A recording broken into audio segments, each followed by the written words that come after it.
Hello and welcome to Lotus Esprit Turbo Challenge for the Commodore Amiga. Now this is an old school racer, good racer in its day. I didn't really get into it that much because of the control system. It was a bit awkward, but the music was fantastic and I remember it very fondly.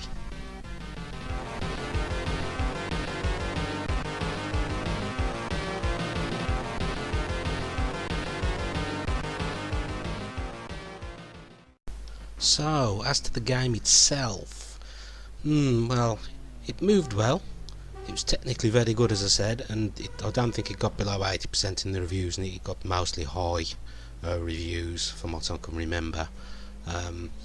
But it lacked something, I don't know what. I mean, the fact that you had to push up to accelerate was just awful to an owner of a Mega Drive. It's just like, my god, you need to use buttons, you need to do something else, and then you had to push up and fire to change gear and down and fire to change gear, which made things slightly awkward, to put it mildly. So it was okay. Like I say, the 3D effect, as you can see, for an Amiga at the time, 1990, yeah, this was pretty good.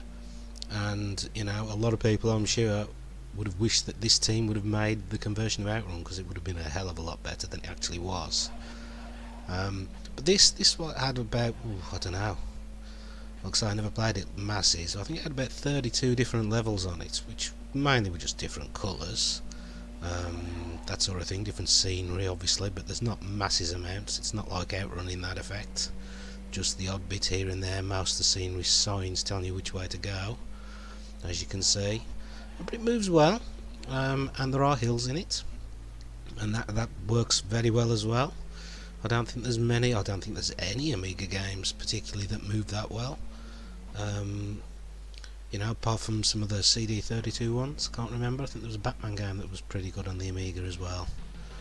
But there weren't that many fantastic 3D games, so I can understand why this did get rave reviews. But it wasn't quite there. I'm not sure whether you could set it up with a 2-button joystick. There was an alternate control method, but I can't remember. I just played it in the standard method here, and I struggled. Although I still got through to level 3 before I ran out of fuel, which is another thing you can do in this. It's lap based. It's not like Outrun where it's scenes. It's probably one of the reasons why I didn't like it as much. Never been so keen on lappy games, apart from Gran Turismo. I like that. Although still, even then, I prefer the bigger courses that aren't so much laps, one big stretch like the Nürburgring and that sort of thing.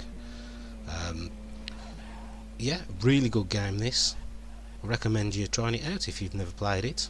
You may need an Amiga emulator. It may be available on some other console, I'm not certain.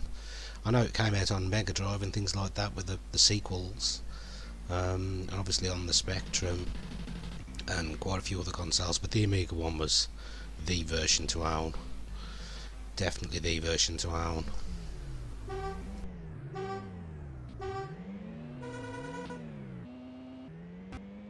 So this is Iceland, the last level I got to.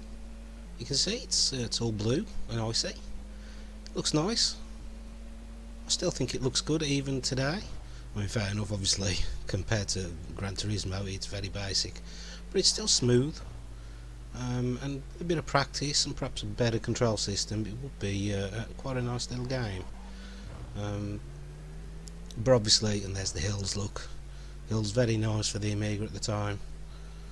There wasn't many games that pulled that effect off effectively. So really, there's not much more to say about this game. Very good. UK developer, so it's not bad. I think it was UK developer, Gremlin, I believe, although it's got its magnetic scrolls as well. So I can't quite remember, but I'm sure it was Gremlin, the main thing. So yeah, brilliant game. Seriously recommend it. So until next time, I'll catch you later.